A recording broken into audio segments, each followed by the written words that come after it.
virou para uma das coordenadoras e falou assim: tia, tem um pedaço de pau no meu prato. Ah, adivinha se o juiz já não olhou, né? O juiz olhou assim, olhou para a coordenadora. Quem foi que sabotou o almoço? Né? Colocando um pedaço de madeira, um pedaço de pau no meio da comida dessa criança. Aí a coordenadora foi lá, tal, todo mundo olhando assim na mesa. Não era um pedaço de pau.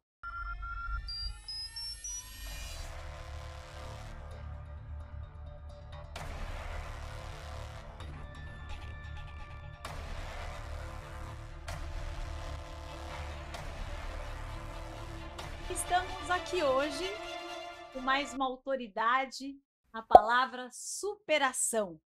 Mais um episódio para você que precisa superar, precisamos superar todos. Estamos aqui hoje com o doutor Carlos Berlini. Você ainda não conhece? Vai ficar conhecendo hoje. E só você que não conhece, viu? Porque quando fui visitar a LESP, OAB, Instituto, todo lugar que eu vou, todo mundo conhece o Dr. Berlini pelos seus feitos. Vou falar um pouquinho dele para vocês. Dr. Carlos Berlini, desde 1983, atuando em questões de direitos humanos, especializando-se na área da família e da adolescência, principalmente relacionadas às políticas públicas, sistemas de garantia de direitos, medidas de proteção, adoção nacional e adoção internacional. Essa adoção internacional é importante Vamos também, conversar hein? bastante sobre ela. Palestrante e professor do Departamento de Cultura e Eventos da OAB Seccional São Paulo desde 2009. Membro da Comissão Nacional de Adoção do Instituto Brasileiro de Direito de Família. Sócio fundador do Escritório de Advocacia, Assessoria e Consultoria Especializada, Bonardo. Um abraço, doutor Bonardo. Francesco Bonardo. Francesco Bonardo e Berlini Advogados, com sede na cidade de São Paulo. Membro colaborador da Frente Parlamentar de Adoção e Pró-Convivência.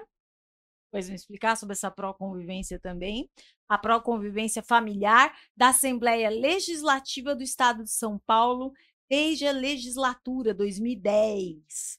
Membro do Conselho Consultivo do Observatório Nacional de Adoção, diretor do Instituto e Educação Roberto Bernardes Barroso, do Ministério Público do Estado do Rio de Janeiro. Já foi para o Rio de Janeiro também. Presidente da Comissão Especial de Direito à Adoção da Ordem dos Advogados do Brasil, subseção Santo Amaro, gestão 2022-24, doutor Alexandre Fante, o qual nós mandamos aqui o nosso abraço.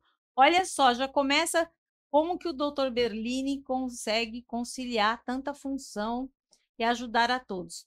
Mas, doutor Carlos, boa tarde, obrigada por estar aqui. Boa tarde, Cíntia, boa tarde. Obrigada por doar o seu tempo para nós. Com muito prazer. A sua experiência, uma pessoa muito importante para nós. E aí está aberto seu episódio, não nosso, mas o episódio de superação. Conta para nós primeiro, quem é o Dr. Carlos Berlini? O que faz o Dr. Carlos Berlini no dia a dia? Qual foi a sua superação de vida? E depois nos fale a superação na área da adoção, né? Sim, sim. Bom, primeiramente é um prazer muito grande, agradeço muito o convite que você me fez, o convite que o Michel, que está ali do outro lado da tela ali também, me fez. É um prazer estar aqui junto com vocês e com todos os amigos aqui do Superação Podcast. Bom, Carlos Berlini é um advogado. Carlos Berlini é um paulistano da Lapa, né? Moro aqui na Zona Sul. Tenho 63 anos agora, vou fazer 64. Não parece, mas eu tenho Não 63 parece, anos. fala isso. Eu faço questão de dizer que não parece, mas parece sim. Os cabelos brancos não mentem. Ah, mas cabelo branco para homem é charme, né, gente? Para mulher é que é difícil, doutor Pois Berlim. é. Mas eu tenho, assim, uma história, sabe, de sempre trabalhar no social, assim, cara. Sempre gostei. Desde criança, né? Eu sou aqui da Zona Sul. Sobe um pouquinho. Eu sou aqui da Zona Sul de São Paulo, né? E aqui pertinho da gente, né? E vim para cá com 14 anos, era de Guarulhos, vim para cá com 14 anos e fui morar na frente de uma igreja católica. É. Paróquia São Francisco Xavier de Vila Missionária, perto do Jardim Mirim ali. E ali eu comecei a trabalhar então, né, como tantos outros jovens ali, Crianças. com a catequese das crianças. Então acho que, sabe, Ali começou, né? isso despertou, falei assim, eu tinha 14 anos, tinha 15 anos, né, mas eu vi, puxa vida, tanta criança, né, que necessitava de alguém, de uma ajuda, sabe, de uma palavra, né, de um ensinamento religioso, ensinamento bíblico. Pensei: "Caramba, acho que eu posso fazer alguma coisa", né. E foi aí então que Nossa. despertou a minha vontade de trabalhar com a infância e juventude, acho que vem desde ali. Nossa. Logo em seguida, assim, Ali, com o doutor conheceu a sua missão para que veio, né? a minha vocação. Sua vocação, A minha isso. vocação, eu tenho isso como uma vocação. Só que a minha vocação também é interessante, né, ela se modificou com o tempo. Em 4 anos trabalhando com a infância e juventude, mas eu trabalhava também, eu era empacotador no supermercado Barateiro. Barateiro, Barateiro, gente! Quem lembra do português, Barateiro? né. Não é da minha época, hein? Me Não, né. contaram. Supermercado Barateiro, né. Barateiro. Eu era empacotador ali, eu trabalhava e depois, durante os finais de semana, eu estava com as crianças ali na paróquia, né. Despertou um outro tipo de vocação, sim, a vocação religiosa, Empacotador do Barateiro. e despertou a vocação religiosa com cerca de 17, 18 anos. E aí, então, eu descobri a vocação religiosa, fui parar no seminário católico. Foi uma experiência sua com Deus? Foi o amor ao ser humano? O que Olha, aconteceu que teve esse momento? eu acho que foi uma necessidade de doação muito grande. Eu queria me doar cada vez mais e eu vi que não tinha maneira de eu me doar cada vez mais, a não ser colocar a minha vida inteira a favor do reino. Ah, Então eu disse: "Agora, né, eu já tenho 18 anos, né, eu vou colocar a minha vida toda, né, ao outro, ao próximo". E aí então despertou a vocação, eu acabei indo para o seminário, fiquei 8 anos no seminário católico, né. seus pais? Meus pais também católicos, né, a gente morava na frente da igreja, né, então essa proximidade toda, né, fez com que a família inteira apoiasse, né. E Ai, aí que bom. não houve polêmica nenhuma, ou seja, Apoio da família, apoio da família, você vai total. e pronto. E eu fui, né, fiz um seminário filosófico, fiz a filosofia, fiz uma parte de teologia também, né. Mas a vida da gente, sabe, vai transformando e a gente não sabe como, e a gente acabou depois de 8 anos, eu saí do seminário. Saí do seminário, mas a minha vocação não terminou. E a bagagem? A bagagem eu trouxe. Eu trouxe a bagagem e talvez é aquilo que eu tento ainda desenvolver e difundir até hoje, né. Eu saí de lá com uma São faculdade, 8 anos 8 de anos. estudos. Eu saí de lá com uma faculdade, né, eu saí de lá formado, professor de História e Geografia, né, e Educação Moral e Cívica, e o SPB, que você Não tem mais, o né? povo não lembra Não mais do lembra? SPB, o Eu povo vou ter que mais falar que eu lembro. Eu é, lembro, eu lembro. pois é, do SPB. Mas tem um fato interessante, quando eu cheguei em São Paulo, né, com a minha Láurea e o SPB, Educação Moral e Cívica, História e Geografia, né, eu tinha que dar entrada no MEC. Hum, Para poder lecionar, né, sim. aqui. Eu fui dar entrada no MEC, eu cheguei lá e não é que no final das contas Por quê? eu fui barrado pela Polícia Federal. Polícia Federal no meio? Exatamente, 8 anos estudando e foi barrado pela Polícia Federal. exato, porque na época eu era do movimento estudantil, Uhum. então eu Hum. estava mais ou menos fichado, né, e não pude, lecionar o ASPB Educação Moral e Cívica, porque praticamente eu era um subversivo. Ah, isso existiu dessa nessa eu conheço muitas formas que Aham. as pessoas foram tolhidas Mas nós nessa época, mas estávamos essa forma de você sair do seminário com a sua Láurea, estudado, tudo direitinho, dar entrada no MEC, e o MEC e como é não é que nós estávamos na época, lembra, nós na estávamos ditadura. sob a ditadura Sim, militar. sim, por isso. Então eu peguei o último ano da ditadura militar, 1983 foi quando eu cheguei de volta em São Paulo para isso. No ano seguinte, 84, extinguiram totalmente as matérias de USPB, Educação Moral e Cívica, ninguém mais teve isso. Então quer dizer, já com a abertura não é? Com a abertura democrática da época, Sim. você que é mais velho vai lembrar disso, né? E você que é mais novo, conheça a história do seu país? Verdade. Então, quer dizer, eu acabei só lecionando História e Geografia aqui na Zona Sul, né, na Vila Joaniza, no Jardim Miriam, na Vila Missionária, não é? Ou seja, é um reduto bastante era muito pobre na época, né, o nível socioeconômico, cultural muito baixo na época, né, mas eu acabei, sabe, indo e dando aula de História e Geografia e colocando tudo que eu sabia de USPB Educação Moral e Cívica dentro de História e Geografia. Me conta só um pouquinho que eu não entendi. É. Chegou lá, deu entrada no seu documento, que precisa ser validado no Sim, MEC, tudo sim, direitinho, sim, sim, sim. aguardando o retorno para poder começar a lecionar, ser chamado pelas Isso. escolas, e aí? Como é Saiu a o de licenciatura só de História e Geografia. e Assim: "Não, aí mas você eu sou foi formado em USPB Educação Moral e Cívica também. Por que não ok, saiu?". "Ah, não, você não pode, porque você fez parte do movimento estudantil de esquerda, da época lá, não é? Então é melhor que você não lecione a USPB Educação Moral e Cívica". É claro, a gente estava sob uma ditadura militar, e a gente sempre soube, né, que a formação católica, que a formação evangélica, que a forma é uma libertação. E nós sim, estávamos na época, né, da teologia da libertação, nossa, né, da Igreja Católica, essa coisa toda. ter Então acesso, né? exatamente. Então, quer dizer, é a opção preferencial pelos pobres da própria igreja, né. Então tudo isso levou ao fato de que alguém lá resolveu que eu não podia ensinar. Mas tudo bem, depois logo no ano seguinte também extinguiram essas matérias. E também deixou de passar alguns perigos, né? Que Também, né. lecionando essa matéria, não sei o que poderia acontecer, É, algumas pessoas desapareceram eu na iria falar época, né? algumas verdades. Iria falar algumas verdades que eu aprendi, né, durante todos esses anos e durante a minha vivência toda. Então, mas tudo bem, né. Em geografia e história, acabei lecionando, sabe, foi muito bom, foi A muito história traz a gostoso. oportunidade de contar também as verdades, Exato, né. né. Eu lecionava à noite para quem trabalhava durante o dia, sabe, jovens, né, de periferia que trabalhavam o dia inteiro, chegava na escola, né, quase dormindo, e Mas dormiam iam. na aula. Eles dormiam na aula, e eu sempre fui um professor, assim, muito amigo dos meus alunos, né. Então fazia muita amizade mesmo fora da sala de aula, né.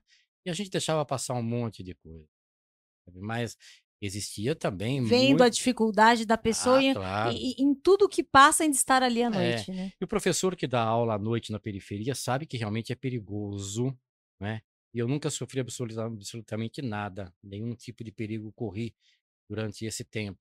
Mas a gente achava engraçado, inclusive, né, que alguns alunos aprontavam com os professores que gostavam menos.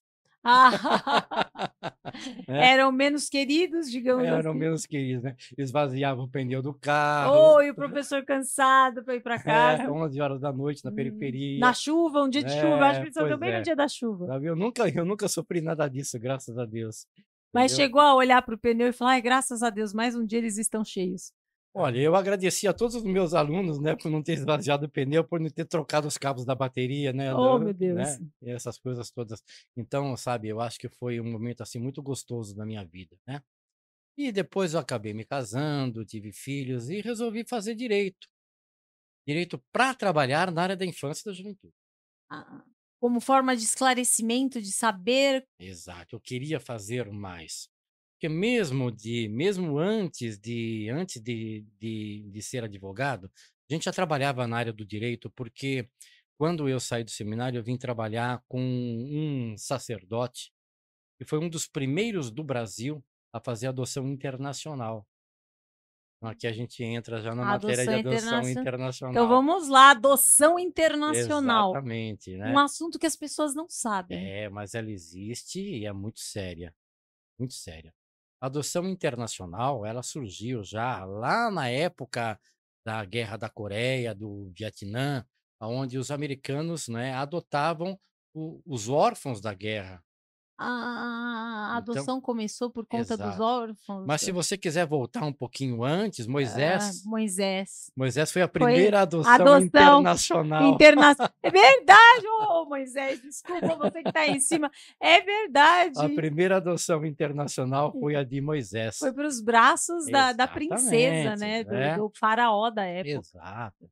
Depois existiram aí inúmeras adoções dentro da Bíblia, né? Sim, E a mais importante de todas as adoções, né, dos textos bíblicos é a de Jesus, sim, né? José não era pai biológico de Jesus, não exatamente. é?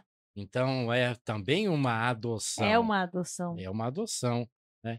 E vieram tantos outros, e se a gente quiser passar pela história, até pelas histórias em quadrinho, hein? Né? Histórias em quadrinho. O Batman foi adotado pelo mordomo, né, quando os pais morreram. Verdade! O Super-Homem foi adotado por 2 Ó, terrestres. Michel, nós vamos ter que colocar aí a história em quadrinhos na hora que soltar aí do Berline. Exatamente, o Super-Homem é uma adoção, né, É, Super-Homem. intergaláctica, nem é Nossa, não é nem internacional. internacional. Essa doutora ainda não está militando nessa parte da Não, ainda intergaláctica. não, Aí, mas daqui ainda a não. pouco chega, né? Verdade, porque ele era filho de Kal-El, né? O Super-Homem. Exatamente, Filho né, de Kal-El, lá de Krypton, de né, Krypton. exato, E ele é então, adotado pelo casal de ele é fazendeiros, adotado, né? Nos exato, Estados Unidos. Então aí, Nossa, sabe que lindo, é verdade. pois Várias é, histórias que nós é. conhecemos e não nos percebemos Pois dela. é. E a adoção internacional no Brasil sempre foi muito tabu, né, então quando eu comecei a minha primeira adoção, eh, a primeira adoção que eu comecei a trabalhar nela foi em 1983, já fez 40 anos 40 agora, anos. o rapaz que não é mais rapaz já tem 40 anos, né, já é Tem algum pai. contato com ele? Tem contato? Não, nós Não temos sabe mais. pouquíssimos contatos com aqueles que fizeram adoção naquela época, né, Ah, porque a adoção internacional, as crianças que eram adotadas por casais hum, italianos, na italianos. época, vinham para cá, adotavam e levavam seus filhos de volta. Depois, durante mais ou menos 30 anos, eu trabalhei com adoção internacional. Então, sabe, eu posso dizer que talvez chegaram quase a 1000 crianças adotadas, né, Nossa. nessa época toda. De 83 até praticamente hoje, né. Hoje a gente faz adoção ainda, né. Então, sabe, são muitas, centenas aí de pais, de mães, outros já são avós, que foram adotados com mais idade, né.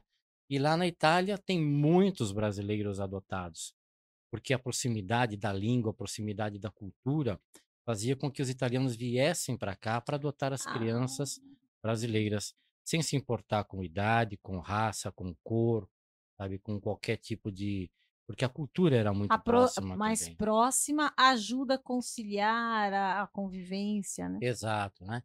Então, durante todo esse tempo, né, a gente trabalhou muito seriamente com o Tribunal de Justiça do Estado de São Paulo, com outros tribunais de justiça de outros estados, fazendo uma adoção que a gente chama de legal, segura e para sempre. Ai, É que isso que a legal, gente segura e para sempre. esse é o axioma de toda a adoção, que seja legal, que seja segura e que seja para sempre. Legal, porque tem que seguir todas as Todos normativas os ritos. legais, né, todo o rito legal. Segura, porque, os pais têm que ser preparados, a gente vai falar isso mais para frente talvez. Os pais e as crianças serem preparados para dar uma segurança emocional para ambas as partes e a família. E para sempre, porque não dá para devolver filho adotado como a gente não devolve filho biológico. Você Não, vai devolver o filho biológico para quem? não devolvi o Michel, não tinha para quem devolver o Michel, nem o Se não Gabriel. se não você teria devolvido? Não, claro, claro Não que não. existe essa Não e pois é. possibilidade, é nosso É, filho, é nossa, é exatamente. parte de É nós. isso que a gente busca na própria adoção, não é parte do nosso físico, mas é do coração, é da alma, é do sentimento, é do ânimo, é da vontade, né. Então, isso é que é gerar um filho, porque se você não adotar o teu filho biológico também, ele nunca vai ser teu filho. É A gente verdade? adota o filho biológico também, porque Sim. senão ele vai ser somente um rebento, algo que Nosso nó sai de você, um produto biológico mas que sai de existem você. muitas pessoas hoje que têm pais biológicos, que não são, assim, não É, tem nenhum contato, não são órfãos de pais são órfãos vivos, de pais vivos. órfãos de pais vivos. Então a adoção internacional, né, ela surgiu na época, porque os brasileiros adotavam pouco. Não tinham essa cultura. Exatamente, não tinha cultura da adoção, não queria uma adoção interracial, não queria uma adoção de crianças maiores, não queriam adoção de, sabe, de crianças, era a época da explosão do HIV, filhos de pais Ah, aidéticos. Hum, E os italianos, os estrangeiros, eles não é que eles não não tinham. ligassem para isso, eles estavam preparados para enfrentar essa coisa que o Hum. brasileiro não estava. Nós somos um país mais jovem que ainda estava na época, Exato, né. está E também aprendendo. na Europa, na época, havia também o grande fenômeno da esterilidade. Muitos Hum. casais procuravam ter filhos e não conseguiam, né. Então, Estéreis. para não fazer talvez uma fertilização in vitro ou procurar tantos métodos, né, Ou às outros. vezes procurava e não tinha sucesso, né. Exatamente. Então procuravam a adoção internacional. E aí então nós já fazíamos muitas adoções de crianças que não podiam ser adotadas ou que não estavam sendo adotadas no Brasil. Isso com o tempo foi decaindo bastante o número de estrangeiros vindo adotar no Brasil. Sabe Tanto o que que hoje é raríssimo, sim. é uma coisa, assim, só interrompendo, doutor, mas é que vem flashes, assim, na minha Uhum, cabeça, né. Eu tenho o livro Superação, né, que foi sim. lançado pelo prefeito Ricardo Nunes e o Bruno Covas, e fala assim: "Ah, eu superei, nós superamos, todos podemos superar". Mas eu tô aqui pensando, quando o amigo fala assim: 1000 adoções, então, o doutor, assim, propiciou mais de 1000, sei lá quantas 1000 pessoas pudessem superar, porque quando você é adotado, você tem uma chance de superar, né. É o que a gente sabe sempre Nossa, falar, a como olha, superação é muito especial, doutor. é é a Só não superou, a como fez superar. A adoção, sabe, como eu falo, é uma vocação. Todos nós que trabalhamos com adoção somos vocacionados de alguma forma. Os pais, são vocacionados realmente para se abrir, né, a esse instituto jurídico. E a criança, ela se supera se abrindo para receber o amor de uma outra pessoa. E a minha vocação é aquela de unir, né, uma vontade à outra. Então todos nós somos vocacionados. Quem Para trabalhar com adoção na área do direito, né, a gente não pode simplesmente trabalhar como trabalha na área do tributário, como na área do civil, como, sabe, em qualquer outra área. Como somente uma petição, somente um processo, não Absolutamente é não. isso. Porque você está na formação da família. Você está unindo anseios e vontades. Você está unindo alguém que já superou uma infertilidade, uma esterilidade. E eu não precisei superar, porque eu sou pai biológico, você também é mãe biológica, Sim. mas imagina um casal jovem, né, que se une, né, perante as leis de Deus, perante a lei dos homens, e E o sonho deles, né, lá no texto bíblico está dizendo: "Crescei e multiplicai-vos". multiplicar-vos. E aí você vê: "Ué, mas o que que aconteceu? Será que esse crescer e multiplicai-vos não é para mim? Será que isso é um castigo divino? Será que Jesus não está falando, que Deus não está falando isso para mim? Quer dizer, está me cerceando? Está simplesmente dizendo que eu não posso fazer aquilo que ele mandou, né? Que Deus é esse? Como eu vou obedecer, como eu vou Se fazer ele não me dá os se ele não meios, me dá os meios? né? Então, quer dizer, a pessoa se sente muito mal, né? E vai procurar meios outros, né, para que possa e se sente eh, infértil, estéril, e vai dizer: "Não, isso é um castigo divino, Incompleto, né, a pessoa se incompleto. Isso é um castigo divino". Mas não é, de jeito nenhum. é A uma pessoa tem que se oportunidade, né. superar e dizer: "Esse é um dom que eu recebi. Esse é um dom. Qual foi o presente que Deus me deu, né? Qual foi a missão que Deus me deu? Qual foi a vocação que Deus me deu? É salvar o outro, salvar aquela criança do abandono, salvar aquela criança, né, do estado de miserabilidade, dar uma chance àquela criança. Então, essa é a minha vocação. Deus não me castigou, ele me deu uma outra incumbência e me deu um presente, Sim. inclusive. Então, a pessoa se supera. Isso é superação, da parte da família adotante, né, se abrir ao outro, fazer com que o outro renasça, ressuscite, E aí né. quando entende que tem essa possibilidade, nasce uma nova esperança, né. Exatamente, nasce uma nova esperança, nasce uma nova estrela, nasce uma estrela no céu, nasce uma nova família, né, porque você tira aquela criança daquele estado, não é, e a coloca dentro do seu amor, dentro do seu coração. Para isso, o que é que acontece? A família tem que ser muito bem preparada, né, para poder aceitar e superar a cada dia, né, aquela situação de 2 partes que não se conheciam, né. Então é superação todo dia é uma prova, né. Principalmente quando a criança é maior, né, ela, teve a convivência ali no orfanato, na como se fala hoje o orfanato? Não é mais esse Instituição de nome, acolhimento, orfanato instituição de isso, acolhimento. serviços de E acolhimento. e ali ela teve, ela teve ali o convívio com outras crianças, o horário de almoço, de estudos, Perfeito. aí ela entra em uma família que é diferente, né, Totalmente, é um outro vídeo, porque a criança já tem um trauma muito grande de ser abandonada pela família biológica, né.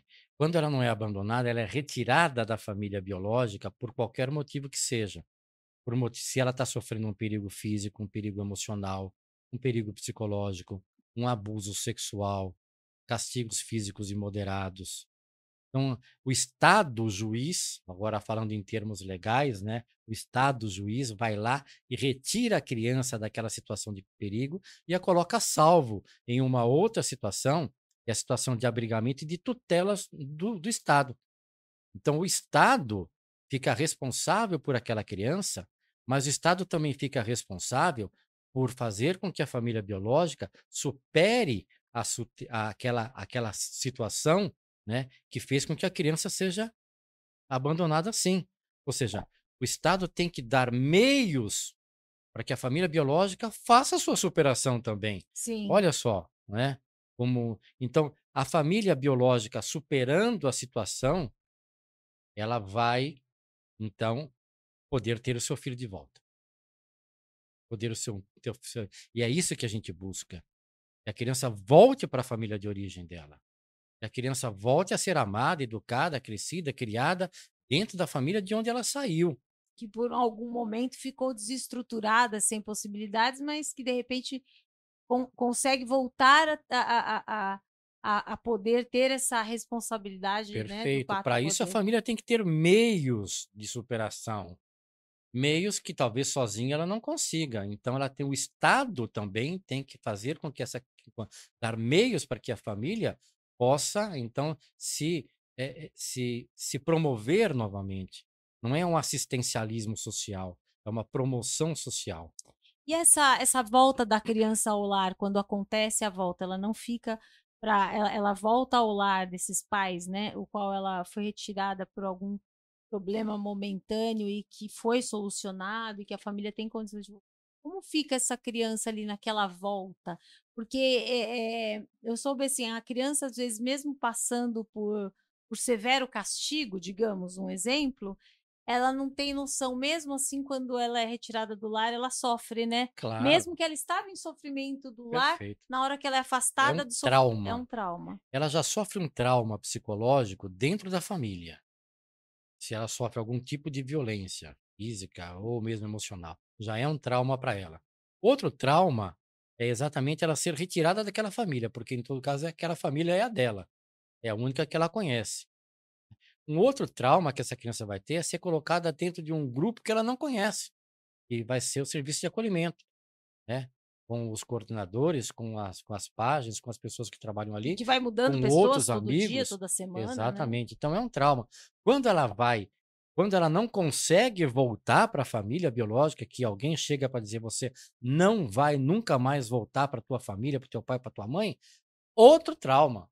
Então você veja que vai se acumulando, né, Dores. situações, dores e situações que a criança dificilmente consegue superar.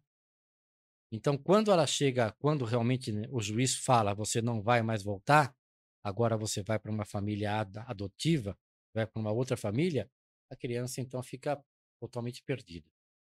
Então nesse momento aí eu passei uma situação eu, uma certa feita eu fui convidada a ir a um orfanato, né, a uma casa de acolhimento, numa festa que eles iam fazer do Dia das Crianças, né.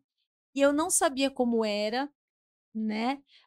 Fazia pouco tempo que o Deus havia levado meu filho, Gabriel faleceu por um problema cardíaco, e eu estava com o Michel pequeno, tinha uns 5, 6, 7 anos, e eu falei: "Por que não levar algo de bom para uma outra criança, já que eu não posso dar esse carinho para o meu filho mais velho, que já está com Deus, eu posso". E aí eu fui participar, porque eu não fazia noção, eu não, como muitas pessoas não fazem, Sim, né. E e eu reparei que as crianças recebem as pessoas muito bem, com muita educação, com muita alegria, fazem festa para a pessoa quando ela chega, mas você vê um olhar de distante e um olhar de quem eu já sei que você não vai voltar mais, que é só hoje. tá faltando alguma Elas coisa para têm ela. essa consciência. Até uma menininha me levou a um lugar, tinha um guarda-roupa, porque as tias lá do lugar procuravam fazer do quarto das meninas uma coisa mais familiar possível. Então tinha Barbie, tinha, decoração cor-de-rosa, para elas se sentirem mais acolhidas. Aí tinha o Sim. lugar do guarda-roupinha dela, onde tinha as roupinhas dela que ela ganhou, que era rosa, ela gostava mais da Barbie ou da bonequinha tal. Aí ela foi me mostrar as roupinhas, né, dela, e aí foi um momento, assim, difícil para mim e para ela também, sabe. Claro. Ela olhou e falou assim: "Olha, eu tô colocando essas roupinhas que elas servem em mim, são da boneca Barbie que eu mais gosto, e outra das princesas, sou mãe de menino, não sei Uhum. muito sobre boneca". E ela falou assim: "Eu tô guardando esse", aí me mostrou uma boneca, mostrou uma roupinha, mostrou alguma coisa, "porque minha mãe ainda vai vir me buscar. E se ela não vier, alguém, assim, muito legal igual a minha mãe vai vir para me buscar, e aí eu vou ter um quarto só para igual a esse, mas só para mim e para ela que vai ser minha mãe. Será que vai ser você, tia?". Hum. A pessoa Olha, desmonta, né? A gente se olha, eu desmonta. falando aqui, ó, microfone gravando, eu ainda é difícil, Sim. o momento, assim, ficou bastante difícil para mim. Eu não sou mãe de meninas, né, fiquei muito apaixonada por ela e eu estava vivendo uma fase difícil, muita doença pela tal, e eu fiquei imaginando assim, eu fui para casa, né, foi até pessoal desculpa, mas aquele dia eu fui deitada assim, eu poderia ser essa menina, e se eu fosse essa menina, sabe? É, Cintia, aí você vê, né, Foi bem você até você sentiu na pele essa situação, né. E a gente lida com isso praticamente quase todos os dias, não é que a gente seja imune não, que a gente tá blindado, absolutamente. Eu também sou bastante emotivo, né. E quando a gente vai numa instituição de acolhimento que algum menino, alguma menina gruda na calça da gente e não quer deixar a gente sair de jeito nenhum, né, é. a gente sabe que como estão sofrendo aquelas crianças ali.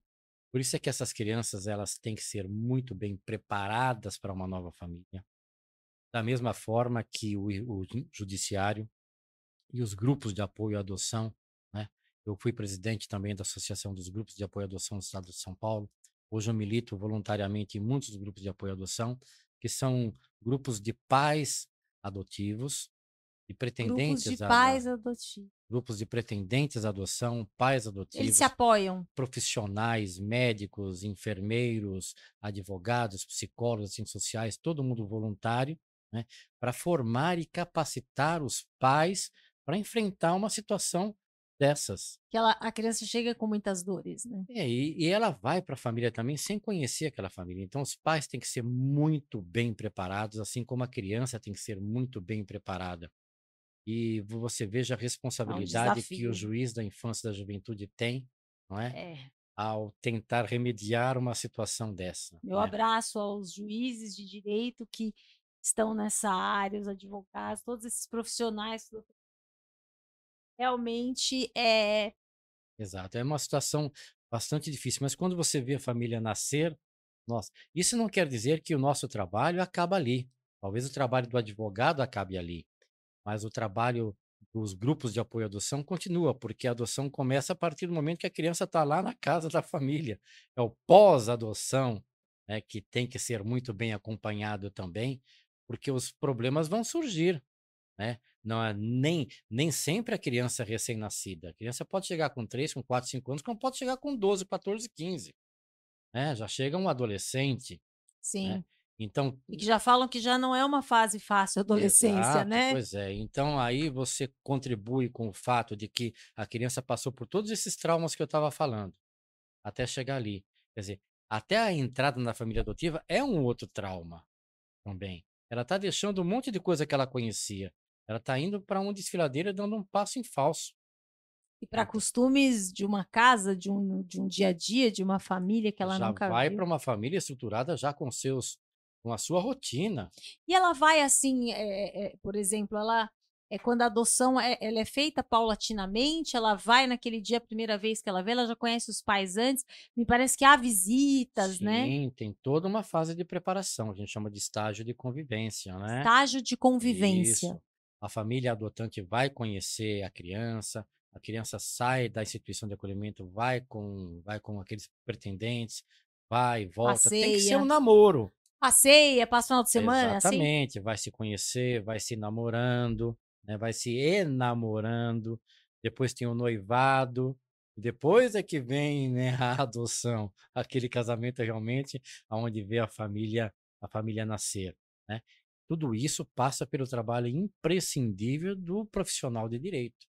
Está acompanhando, né, de longe, obviamente, porque o trabalho maior é sempre do setor técnico da vara da infância e juventude, Sim, psicólogos e assistentes sociais que acompanham essa família adotante. E o advogado está ali para dar o suporte legal, né, para que é aquele que a gente falou, né, adoção legal. Então a gente entra nessa aí, sim. segura e para sempre, Segure para sempre. né? Esse para sempre é o momento que conhece, que sai, que Para a criança sempre é a vida inteira, quer dizer, não, vai assim, o ser para sempre sempre. começa quando você vai conhecer a criança, Sim, sai com a criança, exatamente. É, passa o final de semana, aí vai exato. criando um para sempre aos poucos, Perfeito. né. Mas veja, a gente, na maior parte das vezes, quer que a criança volte para a família de origem, só que muitas vezes isso não é Não é possível possível. realmente, né? Agora, Cíntia, o que dói, né, ao coração também dos quem está nos assistindo, nos ouvindo, é o fato de que muitas dessas crianças não voltam para a família de origem, nem tampouco elas são adotadas. E aí, o que é que você vai fazer? O que é que você faria numa situação dessa? Nem adotado, nem volta para a família de origem. E aí, doutor? E essa criança aos 18 anos tem que sair, esse adolescente aos 18 anos tem que sair da instituição de acolhimento. Como assim? Por exemplo, eu estou lá, tá, eu não fui adotada, não voltei para minha família de origem, aí meu aniversário é em setembro, fiz 18 anos, e aí? Tchau, você vai embora. Embora para onde? Aí é que está a Eu não tenho questão. para onde ir embora, a minha Exatamente. casa é o lar Essa, de acolhimento. essa é a pergunta que você está fazendo e que os nossos colegas né, estão também se fazendo. Ou seja, onde esse adolescente vai? Para isso, nós temos que investir em programas Hum. de capacitação, de formação, de profissionalização Ele pode ir desses trabalhando enquanto adolescentes. ele está dentro da casa de Sim, acolhimento? pode, não, 16 anos ele pode, não, começa a trabalhar? deve realmente trabalhar Ah, para para ele entrar no começar mundo do uma vida. trabalho. Exatamente, né? Então, existem instituições de acolhimento, né? SAICAS, chamamos de SAICAS, né? Que inscrevem as crianças no Senai, no Senac, no SESI, ou seja, Ah, fazem também, né, um trabalho de profissionalização de informática, ou seja, tentam preparar o jovem para que quando ele seja um jovem egresso desse sistema, ele encontre, né, uma colocação no mercado de trabalho. mas e o ganho dele é suficiente para ele se manter na hora que sai da casa de acolhimento? Que lá tem almoço, janta, é igual a casa dos pais, né, lá Exatamente, tem sim, toda a sim. estrutura. Cada instituição de acolhimento pode ter no máximo aí 20 acolhidos, ou Tá, 20 crianças ou 20 adolescentes, tá. né. Então, é uma família grande, é Sim, uma família é grande, grande. né, então ele tem muitos irmãos ali. Então, o que geralmente se faz é montar repúblicas ou Ah, apartamentos sociais. Quando hum. esse jovem, que sai do sistema de acolhimento não tem o suporte da família. Mas o Porque às vezes Estado tem não um tem tio um repasse de não. verba para aluguel? para esse jovem pagar o aluguel? Existe a previsão legal dentro do Estatuto da Criança e do Adolescente, não é? Existe previsão legal também de outras legislações, existe até verba para isso, mas não existe a política pública de atendimento a esses jovens. Entendi. Porque Então, parece que tem alguma coisa assim voltada, pra outros setores, né, do aluguel, dessa coisa toda, para o jovem que sai da casa de sim. acolhimento ainda não tem. A maior parte, eu posso dizer que mais de 95% dos jovens ficam perdidos no mundo. E aí a grande Eles não dificuldade saem nossa, com uma profissão e com um lugar certo para morar. absolutamente, aí são cooptados muitas vezes, né, pelo mundo do crime. Misericórdia. Assim Eles como foram, resguardados do mundo do crime pelo Estado todo esse tempo, para depois cair lá onde é só exatamente, terminar o trabalho então, porque eles já foram resguardados do exato. crime estando na casa de Nós acolhimento, né. temos muitas ONGs, temos muitas associações, né, da sociedade civil que conseguem abrigar esses jovens adolescentes e dar também emprego, né, colegas nossos, né, como a doutora Tatiana Diniz, como tantos outros, né, como vários projetos sociais que existem e podem, mas não dão conta. É Para nós muita, a termos demanda é muito alta, exatamente. né. Nós estamos falando aqui para o Brasil, falando para o mundo inteiro na rede de internet, né. E veja, só aqui na região de Santo Amaro, nós temos 485 crianças e adolescentes que estão em situação de acolhimento agora, que vivem longe de sua família. E são 30 casas de acolhimento só aqui na região de Santo Amaro. Só em Santo Amaro são Só em 30 Santo casas. 30 casas com 485 acolhidos. Então, nós não estamos dando conta, né, de fazer com que essas crianças voltem para a família, nem tampouco que elas sejam adotadas, porque, infelizmente, ainda a gente há de tirar o chapéu e com louvor aqui aos grupos de apoio à adoção, como eu falei, que fazem um trabalho muito interessante com as famílias brasileiras, e preparam até mesmo para que as famílias adotem crianças maiores, Sim. porque a primeira Quanto maior. pretensão da família, quando não tem um filho, é ter uma criança recém-nascida. Então, o perfil da Hum. adoção nacional é uma menina branca, bonita, Menina, menina, branca, bonita, com os olhos claros, perfeitos, sem é problemas filha do físicos ou Berlim. mentais. A gente chama de bebê Johnsons, Bebê Johnsons.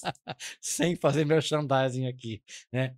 Mas é o bebê Johnsons, é aquele bebê da margarina, sabe? Daquela família perfeita, branca, né? Então, é claro, mas isso é inato, porque eu É também inculcado também nas pessoas é, através da eu mídia, mas né. você veja, os pais, né, quando quando ficamos grávidos, né, homem também fica grávido junto com a mulher, né. Quando ficamos grávidos, o que é que a gente quer? Que os nossos filhos sejam o mais parecido possível com a gente. Não há nada de errado com isso. Embora a gente seja feio, por exemplo, meus filhos são muito mais lindos do que eu, obviamente, né. Os meus Narizinho também. italiano só eu que tenho, entendeu? Mas, sabe, a gente quer então isso também o pai adotivo também quer. Verdade, é natural, É né. natural, né. Só que a criança já vem pronta. Você não é uma prateleira de supermercado que você vai lá e escolhe a criança que você quer, né. Sim, E não é um para isso produto, né, que você escolhe os. absolutamente, né. Então se você quiser uma criança branca, né, desse perfil, assim, muito restrito, é o que eu sempre falo, quanto mais você restringe o perfil, mais tempo você vai ficar esperando também essa adoção acontecer. Se quanto mais Sim, você abre o seu perfil, né, posso adotar uma criança grande, posso adotar uma criança com mais idade, posso fazer uma adoção interracial, eu sendo negro adotar uma criança branca, ou eu sendo branco adotar uma criança negra, né, o asiático, uma o criança com enfim. problemas físicos ou mentais, né, que sejam solucionáveis ou não. Então, quanto mais eu abro o meu leque, né, menos tempo eu vou ficar esperando naquilo que o comum das pessoas chamam de fila de espera da adoção. Uma Existe uma fila de espera, espera. existe uma espera. Não é uma fila, mas existe uma espera muito grande a partir da tua pretensão, a partir da tua preferência, a partir do perfil da criança que você quer adotar. Então, quanto mais você restringe, mais tempo você fica na fila, Assim, né? Então, os grupos de apoio à adoção têm feito um trabalho muito interessante, ampliando, alargando o horizonte do pretendente à adoção. Então, às vezes ele chega ali com uma assim, tal, e ele sai de lá com uma nova perspectiva. Perfeito, exatamente, porque ele sabe que aquilo ali não é um supermercado, não é uma prateleira que ele vai lá e escolhe, não é uma concessionária de carro que ele escolhe a cor que ele quer. Talvez a escolha seja na hora que você conhece a criança, ela toca o seu coração e você toca o Ah, dela, né. isso é verdade, Ela porque aparece com você aqui dentro, existe. A gente fala que é o coração que adota. o coração adota. É o coração que adota. Então, a gente sabe, quando bate aquela empatia, né, quando bate aquela coisa de pele, aquela coisa, é isso, sabe. Então isso é estar vocacionado também para a adoção. E a criança, porque a criança também adota os seus pais, né, não é só o Sim. pai que adota a criança, Não, é verdade. É né. verdade e conheço um caso prático É, assim. pois é, a criança fala: "Eu quero um pai assim, assado, dessa cor, desse jeito, tal, tal, tal, tal, tal, tal". Eu Quer dizer quero um pai grandão, eu quero um é, pai pequenininho, eu exatamente, quero um né. pai, a criança também tem ali o seu Ela também idealiza os seus idealiza. pais, assim como o que a gente procura nos grupos de apoio à adoção, né, é desmistificar essa idealização do filho perfeito. Não tem filho perfeito, nem o teu filho biológico é perfeito, Não, verdade. né. Então Seres humanos a todos, criança né. perfeita não vai existir. Você não vai encontrar a criança perfeita no mundo da adoção. Ela vai vir com toda essa história dela que não pode ser apagada, né. Ela vai trazer todo um histórico de vida. Ela vai trazer todos esses traumas que a gente estava dizendo. Então isso é preparação. Ela pode Mas ser recontada essa história, pois mas é, não é, apagada, né. de maneira alguma. Então, veja, também quando não é possível fazer tudo isso, o que é que a gente tenta minorar o problema, né? É com um programa que a gente está tendo agora aqui, com o apoio, né, da nossa vara da infância aqui, né? Tá lá o doutor, olha lá. Pois é, com a frente de apoio à adoção, né, capitaneada aí pelo nosso querido deputado Caio França, né? É o que a gente Trabalhando em prol, o que né. a gente está dizendo é o seguinte: é frente parlamentar de adoção sim, mas é de pró-convivência familiar. Então a pró-convivência familiar, ela vem antes da própria adoção, né. Ou seja, a gente faz com que a criança conviva na sua família, esteja com a sua família. Às vezes a criança continua o abrigo Ela não e pode perder o visita vínculo familiar. e ela visita a família? A família vem visitar e A ela pode visitar visitar a também sim, família, sim, sim. conforme Desde vai que desde que não haja uma vedação judicial, sim, sim, porque às com vezes acompanhamento, né. pode acontecer, por exemplo, de a criança ter sofrido maus tratos, abuso, uma série de coisas, né, então o juiz, ele suspende as visitas a Sim. essa É, criança por acompanhamento, né. motivo de violência, né. Sim. Mas a gente tenta também manter o vínculo. Agora, quando também no isso tudo não funciona, nós temos um programa que é muito interessante, que é o do apadrinhamento afetivo.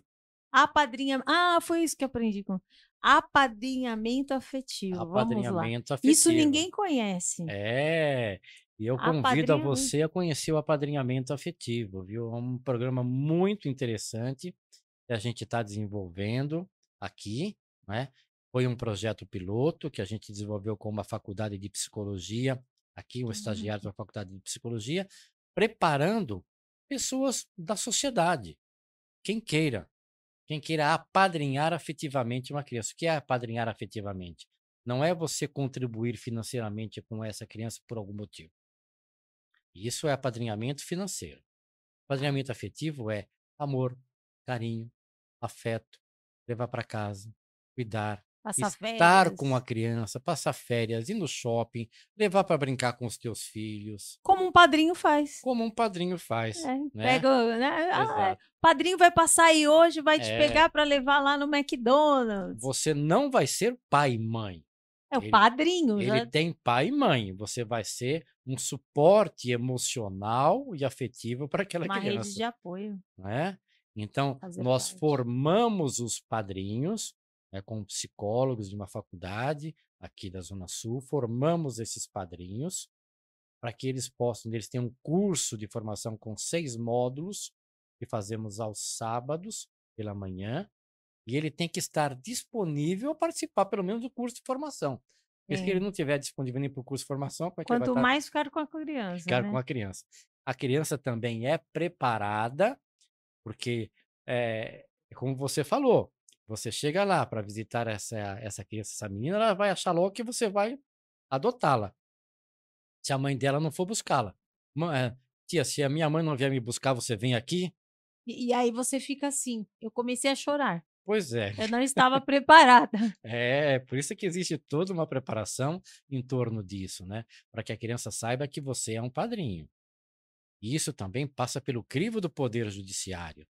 Então é um trabalho a várias mãos, né, de iniciativa da OAB, do Poder Judiciário, né, e de profissionais de psicologia que tentam formar e capacitar esse padrinho para que possa desenvolver esse tipo de projeto. Então agora nós estamos no mês de março, abrindo as inscrições. Depois eu posso mandar para você e para o Michel o link. Por favor, que aí a gente coloca no rodapé, né, a Perfeito. pessoa pode Eu mando o link para que os interessados se inscrevam e vão ser contatados por esses psicólogos, não é, para participar do curso. Lá, ao final, vai ter uma avaliação psicológica, sociopsicológica. Se ele for admitido, vai haver então o pareamento da criança, que não é criança, a gente fala criança, mas não é criança, não. São adolescentes, são eles os que mais precisam, né? Porque as crianças já têm outro tipo de acompanhamento, são os adolescentes mesmo, acima de 12 anos. as igrejas podem também apadrinhar? Qualquer pessoa física pode apadrinhar uma criança. Tá. As pessoas jurídicas têm o apadrinhamento financeiro, Ah, que ok, também é legal, está lá ok. previsto, né? Porque às vezes um As grande. igrejas a partir dos seus membros, digamos assim, né? Exatamente, as igrejas, a partir dos seus membros, podem apadrinhar efetivamente, desde que passem por esse curso de formação e pelo crivo do Poder Judiciário, Sim. né? Então, vai haver praticamente uma decisão judicial, né, dizendo que você está apto a acompanhar aquela criança. Quanto tempo dura o projeto? O tempo que a criança necessitar, que o adolescente necessitar, o tempo que você estiver disponível, né? Mas a gente acha que isso perdure para sempre, né? Sim. Porque isso também vai minorar o problema de quando chegar lá aos 18 anos não ter para onde ir. Pelo menos esse Tem um padrinho, padrinho. além de dar a afeição, de dar o carinho, vai dar orientação familiar. Sim. Então, para que o jovem, para que a jovem Aconselhamento, né. possa caminhar "Ah, eu com vou as na casa do próprias meu padrinho, pernas. vou almoçar com ele hoje que eu quero conversar sobre uns projetos que eu estou aqui na cabeça, meu novo Perfeito. emprego", É isso, que é o sabe? que É, acontece, né. é isso que a gente busca realmente, que seja um suporte emocional para esse jovem, para que o rapaz não caia no mundo do crime e para que a menina jovem não caia no mundo da prostituição, né? E Então, acontece muito. muito, demais, demais, demais, Nossa. sabe? Porque não tem Todo um trabalho feito é, e na ponta assim como existe, por exemplo, o fato de que, aqui o doutor Alexandre Fante, né, é, nosso apoiador, presidente, grande presidente da OAB Santo ele Amaro, veste a camiseta, olha lá, ele vestiu a veste camiseta da comissão, essa é a é, comissão da criança, adolescente e adoção da OAB, veste a camisa. Então, para que tudo isso aconteça, a gente precisa realmente de ter essa rede em torno dessa criança. Acontece, muitas vezes você teve essa experiência. Eu tenho uma outra experiência também, que eu cheguei dentro de uma instituição de acolhimento, em visita com um juiz e um promotor, há muitos anos atrás, e estávamos almoçando. E lá as mesas, né, eram tão pequenininhas e a gente sentava naquelas banquetinhas, né, porque hum, era para os pra eles. pequenininhos.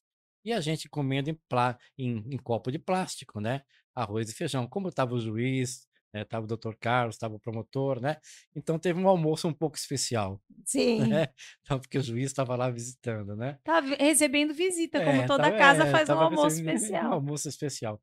Aí a gente sentou com as crianças, né, comendo ali naquele pratinho de plástico, né, e aí uma criança virou para uma das coordenadoras e falou assim: "Tia, tem um pedaço de pau no meu prato". Adivinha se o juiz já não olhou, né? O juiz olhou assim, olhou para a coordenadora não sabia onde. Tipo: "Ai, meu Deus". Que aconteceu? Quem foi que sabotou o almoço, né, colocando um pedaço de madeira, um pedaço de pau no meio da comida dessa criança. Aí a coordenadora foi lá, tal, todo mundo olhando assim na mesa, não era um pedaço de pau, era uma coxa de frango que tinha um ossinho. A criança nunca tinha comido frango, nunca tinha comido coxinha de frango. Oh, Jesus. Eu falo isso, eu me comovo até hoje. Ah, lá vai a Cíntia chorar. Sabe? Eu me comovo até hoje porque uma criança de uma instituição de acolhimento que nunca tinha comido frango na vida. Então, sabe, isso faz Não com é a que... mistura mais cara, né? Absolutamente. E nem tão pouco você veja, né? Talvez, né? Agora, não me lembro, Desmontou o juiz. fazem tantos anos, né? Se a própria instituição de acolhimento tinha condições de dar, né, o suficiente para essas crianças, porque tem muito isso também. E um outro projeto, né, justamente falando nisso, essa história foi Desculpa, para... é quando eu seguro para chorar, meu nariz coça. Eu contei essa historinha para introduzir um outro projeto também, né? É aquele que nós estamos buscando parceiros dentro do mundo das empresas, do mundo empresarial, do mundo comercial, para poder dar também suporte e infraestrutura às casas de acolhimento, né? Que por vezes tem, às vezes, uma subvenção estatal, mas não é o bastante Não é o para suprir suficiente as para suprir. necessidades que as crianças têm, né? Porque criança, querendo ou não, ela precisa de médico, ela precisa de farmácia, ela precisa de escola, ela precisa de dentista, ela precisa de produtos de higiene, de roupas, de brinquedos, de lazer. Essa criança tem direito a ir ao shopping, Sim. né? Já pensou uma criança há anos dentro de uma instituição que não foi ao shopping? essa criança tem o direito de tomar um sorvete, Sim. sabe? E essas instituições todas vivem com o pires na mão, passando o pires, sabe, esmolando para poder cuidar dessas crianças, e o fazem. Muitas igrejas fazem e pedem aos seus fiéis, Sim. né, que As igrejas têm tido um trabalho muito colaborar, grande nessa. né? Mas tem que ficar pedindo, sabe? Então, a gente quer que os empresários, que o mundo empresarial, não é, também olhem para essas crianças. A gente tem esse projeto também. Essa parte do projeto, ela tem algum incentivo fiscal para o empresariado? Pode-se até buscar incentivo fiscal, sim, não é? A gente pode estudar esse tipo de possibilidade, né? Mas é o fazer o bem sem olhar a quem. Sim. Fazer o bem sem uma retribuição, Sim, não. né? O certo é tipo, mas Se houver uma subvenção, se houver uma detração de imposto, isso é muito importante também, né? Porque é um incentivo a todas as empresas, né? Isso tudo, Cíntia, a gente faz, sabe, porque a gente quer que essas crianças cresçam, vivam em família. Elas têm o direito de ter família. A tem. Constituição Federal, lá no artigo 227, diz que é dever da família, da sociedade e do Estado, não é, proporcionar a convivência familiar e comunitária a essas crianças que não podem ter. No meio do artigo fala o quê? Sociedade. Quem é a sociedade? Exatamente. Eu, você, ele, todos vocês que estão assistindo têm essa obrigação, né? E com absoluta propriedade de quem lida com o mundo do direito todo dia, você que é bacharel em direito, né? E Michel que tá se formando, eu e tantos outros colegas advogados que militamos na área da infância ou não é? Lendo a Constituição Federal, a gente vai ver lá no artigo 227 também, lá no meio, né? Que lá existem duas palavrinhas juntas que só existe uma vez na Constituição Federal. Ela aparece junta somente uma vez? Uma vez só. Quais são? Depois o Michel pode colocar o artigo 227 aí na tela para a gente, né? Você só vai encontrar essas duas palavras juntas só no artigo 227, absoluta prioridade. O que é absoluta prioridade? Absoluta prioridade é a convivência familiar e comunitária. Não vai aparecer em nenhum outro canto da Constituição Federal. Abre a Constituição Federal ali, né, no seu computador, dá um Ctrl F e coloca as duas palavrinhas juntas e dá um Enter. Só vai aparecer uma vez, que é quando trata de criança e adolescente. Absoluta prioridade constitucional só tem uma, e é essa.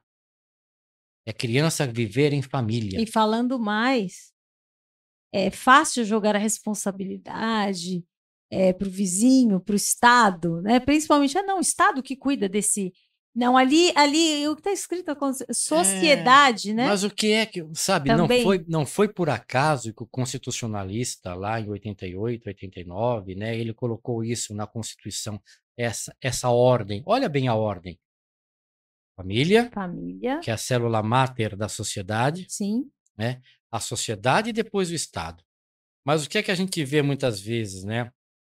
Que a porta do abandono infantil não é nem a família nem a sociedade. Não se busca fortalecer a família com políticas públicas. Apesar de termos aí bolsa daqui, bolsa de lá e incentivo daqui, isso não resolve. Isso é assistencialismo. Assistencialismo é diferente. Outra, O que a gente busca é promoção social, é promover a família para que ela promover a família. se reestruture, para que ela não abandone os seus filhos. A E para família isso, estruturada não não abandona. abandone. Para isso a gente tem que ter políticas públicas importantes, políticas não só de alimentação, mas de emprego, de educação, de lazer, né? de, de buscar direitos para essa família. Então, é isso que é política pública.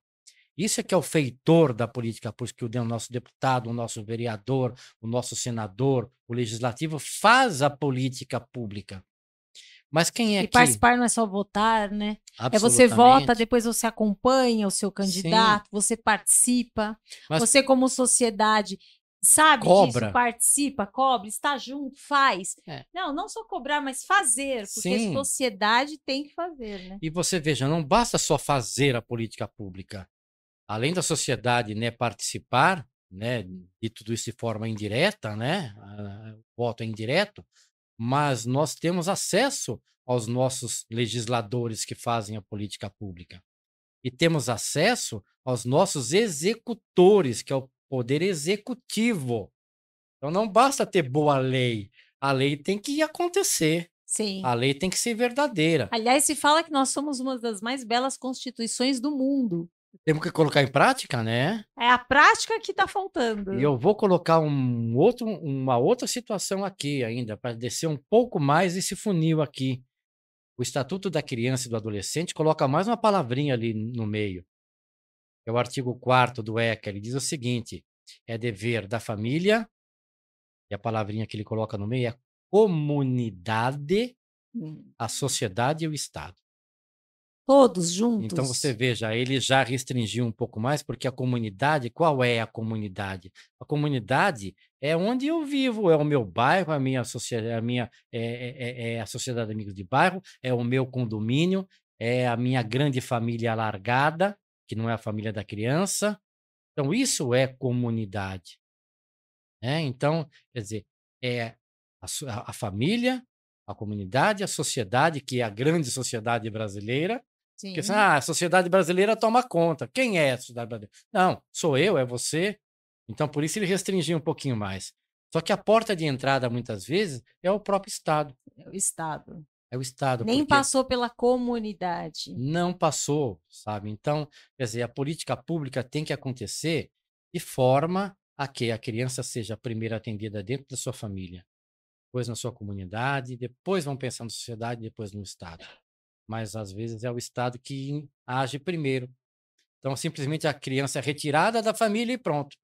É retirada da família, aquela família não é cuidada, aquela família não se reestrutura, aquela família não tem a superação dos seus problemas.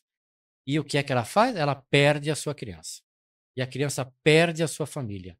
Perde a chance de voltar para aquela família lá. E a família perde a chance de ter o seu filho de volta. Nossa. É um assunto muito sério. Por isso é que eu digo, sabe, que a nossa comissão da criança, adolescente e adoção da OAB Santo Amaro se preocupa com todas essas questões. Não só com a adoção, não só em preparar o advogado para também enfrentar essas situações todas, mas se preocupa com a situação em si, daquela criança que está necessitando ali, né? Então eu falo que a Comissão da Criança, Adolescente e Adoção da OAB Santo Amaro é voltada para a sociedade, é muito mais para a sociedade do que para o advogado. É função nossa Sim. preparar o colega, mas é função nossa também cuidar dessas crianças que estão ali, porque OAB é sociedade civil organizada, né? Nós somos a sociedade. Nós somos Sim. mais de 500 mil advogados aqui em São Paulo. Somos quase 12 mil aqui em Santo Amaro. É como Somos mais de 700 mil no Brasil. E se todos cuidassem um pouco, não só falo os advogados, mas os médicos, os jornalistas, as entidades, o bairro, a sociedade, ali a sociedade de bairro mesmo, ali, sabe? Sim. Amigos de bairro, Sociedade sociedade de Amigos de amigos de Bairro. bairro, toda essa imensidão, não haveria essa dificuldade. Pois é.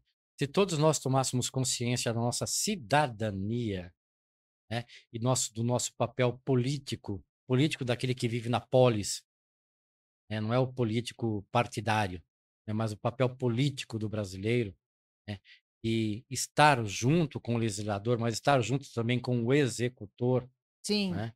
Então, eu acho que muito a gente poderia modificar, porque leis bonitas a gente tem.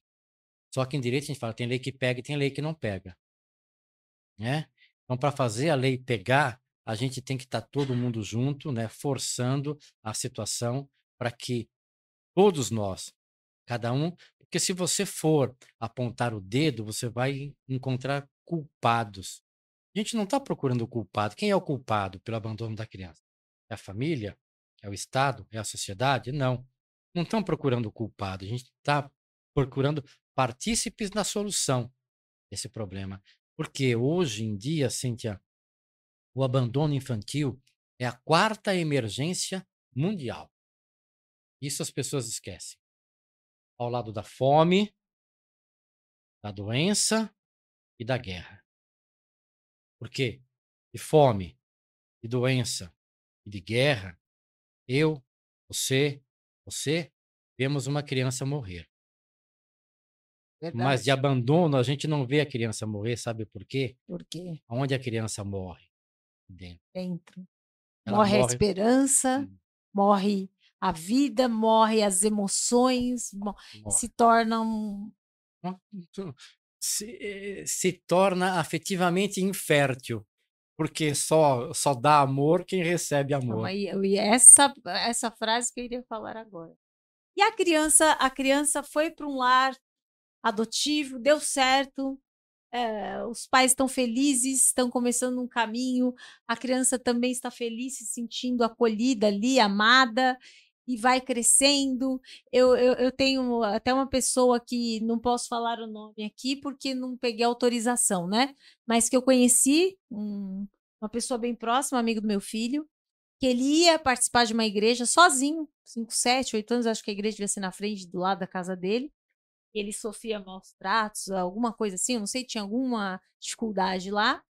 E ele ia na igreja. E ali ele tinha um pouco de, sabe, um momento de carinho ali, do louvor da palavra, etc. E aí, engraçado, que o doutor falou que às vezes a criança escolhe os pais, né? Uhum. Ele chegou para o pastor dessa igreja, hoje é falecido, né? E para a esposa, e falou assim: você poderia ser. Eu tinha um sonho de ter uns pais, ter uma família igual à sua. Eu posso ser da sua família? Uhum. E ele entrou nessa família, ele foi adotou a família. Ele adotou a família, ele adotou a família. Uhum.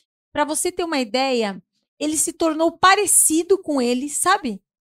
E assim, o entrosamento foi tão grande que eles se tornaram parecidos até fisicamente. Isso acontece. Isso existe e a ciência explica. Então, e ele se tornou parecido com eles, e os filhos desse casal eram bem mais velhos que ele, já são casados.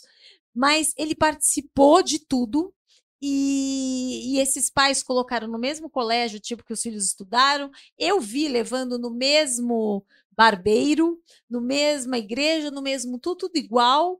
E ele adotou essa família de uma forma que ele parece com ele fala como eles.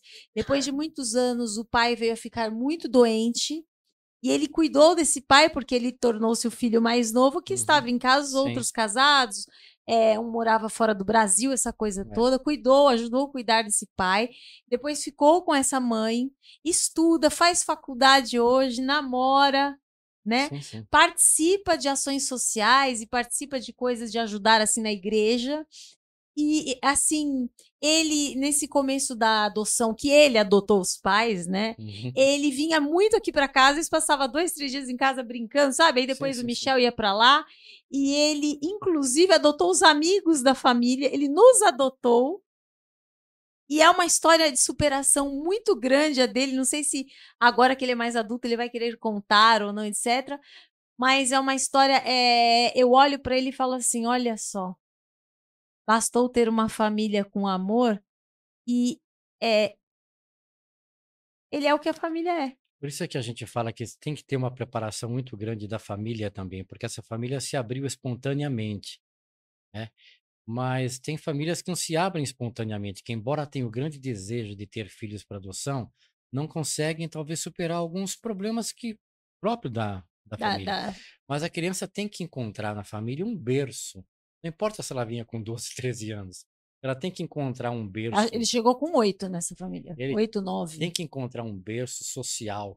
Sim. Porque quando nós ficamos grávidos, né, a gente prepara a nossa família, prepara a empresa onde a gente trabalha, prepara os amigos, prepara Vai se preparando os emocionalmente a colegas do cada mês. futebol, né? A gente espalha no condomínio que a gente vai ser pai, vai ser mãe. E só que na adoção, às vezes, as famílias não querem dizer isso, porque a adoção muitas vezes ainda pode ser um tabu. A adoção não é tabu. A criança tem Adoção que, é amor. de repente, a criança cai de paraquedas na sua família, não é?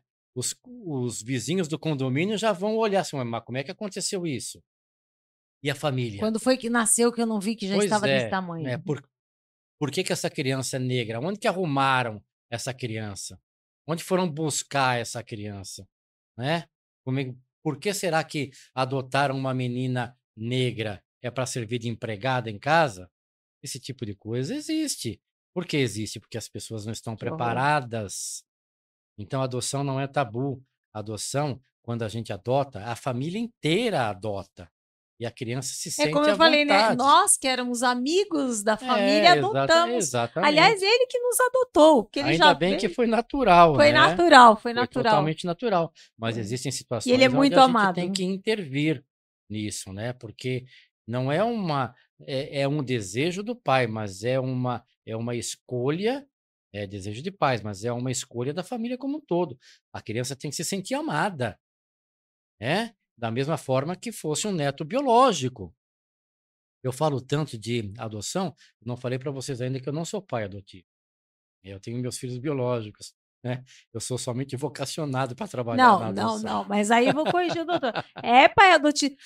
Olha, o doutor simplesmente fez com que milhares de crianças tivessem de volta a esperança de ser um ser humano amado e querido. Então, o doutor é pai de milhares.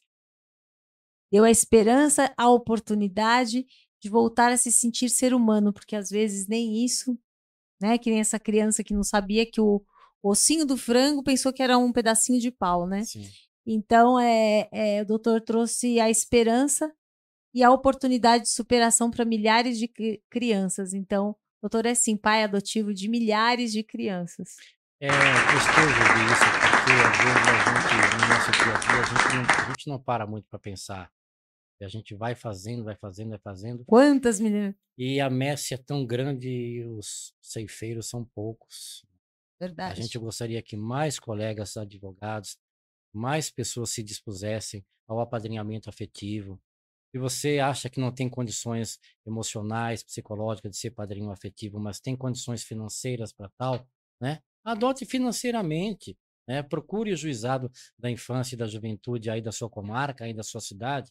Vá ser disponível, né? Apresente-se ao setor técnico, apresente-se ao juiz da infância, ao promotor, dizendo: olha, eu tenho essa disponibilidade, eu quero fazer, né? Certamente vai ter muito o que fazer. Ah, com certeza, tem bastante trabalho, né? Tem, Eu né? quero ir agradecendo aí a participação do doutor, do É um amigo, prazer meu bater um papo com querido. você. Tá sempre dentro do meu coração, onde eu chego, eu já doutor, meu amigo.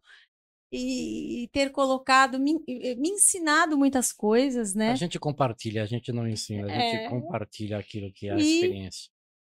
encerrar com uma palavra assim: parabéns pelas milhares de crianças que puderam e tiveram a chance de superar através da sua vida e terem família. É uma superação diária, né, o nosso programa aqui veio bem, eu acho que com toda essa história que a gente compartilhou aqui foram superações e superações, superações minhas, superações das famílias adotantes, superações dessas crianças todas. É um trabalho diuturno, é um trabalho que a gente faz de coração, é um trabalho que a gente faz com vocação. É igual Abraão, né? Pai de milhares. É verdade. Parabéns, doutor. E Obrigado. olha, um abraço para todos que estão nos assistindo. Nós vamos deixar endereços, links, tudo que o doutor vai nos disponibilizar para que vocês entrem em contato e possam participar e conhecer mais ainda desses projetos, participar, né? Ser aí um pai, uma mãe, um padrinho e assim contribuir e fazer o seu papel dentro da sociedade. Muito obrigado, Deus abençoe a todos Amém. e muito amor para todos aí que estão assistindo para que possam participar. Beijo. Beijo para todos vocês. Ah, foi lindo. E para segurar para não chorar?